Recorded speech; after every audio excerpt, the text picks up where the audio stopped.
Latest updates ఎప్పటికప్పుడు పొందడానికి big TV WhatsApp channel follow అవ్వండి. లింక్ డిస్క్రిప్షన్ లో ఉంది.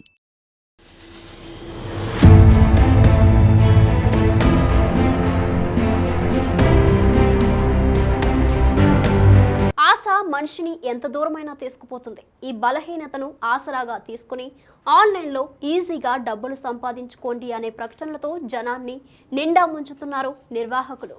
ఆన్లైన్ గేమ్లు మనుషుల ఉసురు తీస్తున్నాయి. రమ్మీ, బెట్టింగ్లతో పాటు పలు రకాల యాప్ల ఆటలకు అలవాటు పడి కోట్లల్లో సొమ్ము పోగొట్టుకుంటున్నారు అమాయకులు. భూములు, ఫ్లాట్లు అమ్మినా అప్పులు తీరక మనస్తాపంతో చాలా మంది ఈ మధ్యకాలంలో ఆత్మహత్యలకు పాల్పడుతున్నారు. దీంతో వారి కుటుంబాలు వీధన పడుతున్నాయి.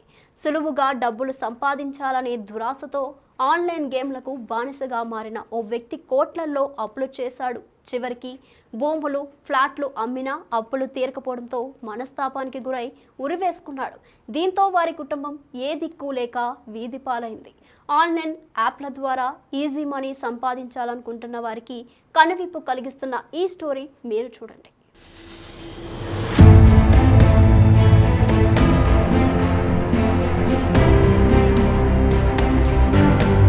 నారాయణపేట జిల్లా కొస్గి మున్సిపాలిటీ పరిధిలోని పోతిరెడ్డిపల్లి గ్రామానికి చెందిన 42 సంవత్సరాల గుడిసె వెంకటయ్య బతుకుదెరువు కోసం కొన్నేళ్ల కిందట హైదరాబాద్కు వెళ్లి సెటిల్ అయ్యాడు. వృత్తిరీత్యా ఓ సాఫ్ట్వేర్ కంపెనీలో ఇంజనీర్గా పనిచేస్తున్నాడు.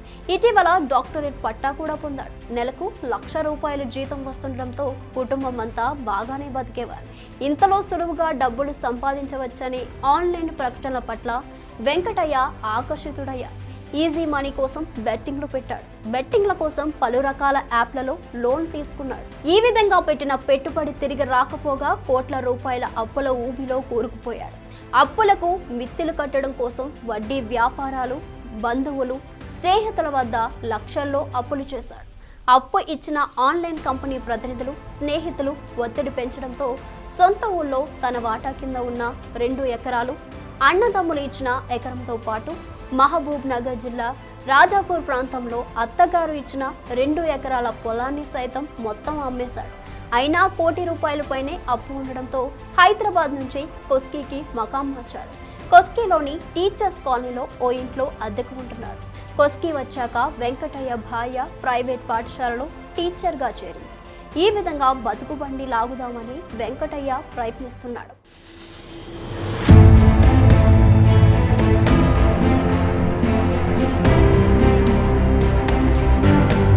అయినా తీర్చాల్సిన అప్పులు ఉండడం, అప్పుల వారి ఒత్తిడి తెస్తుండడంతో తీవ్ర మనస్తాపానికి గురయ్యాడు. గురువారం భార్య, పిల్లలు నిద్రపోయిన తర్వాత అర్ధరాత్రి అద్దెకు ఉంటున్న ఇంట్లో ఉరేసుకుని ఆత్మహత్యకు పాల్పడ్డాడు. ఉదయం నిద్ర లేచేసరికి భర్త ఉరేసుకున్న దృశ్యాన్ని చూసి రోధిస్తూ భార్య కుటుంబ సభ్యులకు సమాచారం ఇచ్చింది. వెంటనే అక్కడికి చేరుకున్న వారు స్థానిక ప్రభుత్వ ఆసుపత్రికి తరలించగా వెంకటయ్య అప్పటికే మృతి చెందినట్లు వైద్యులు నిర్ధారించారు.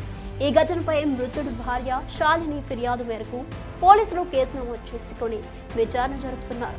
వెంకటయ్యకు ఓ కుమారుడు, కూతురు ఉన్నారు.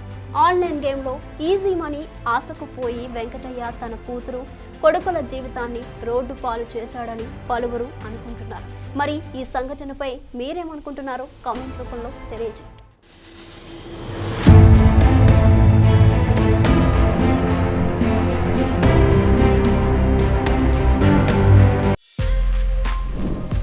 For more videos like this, subscribe Big TV channel.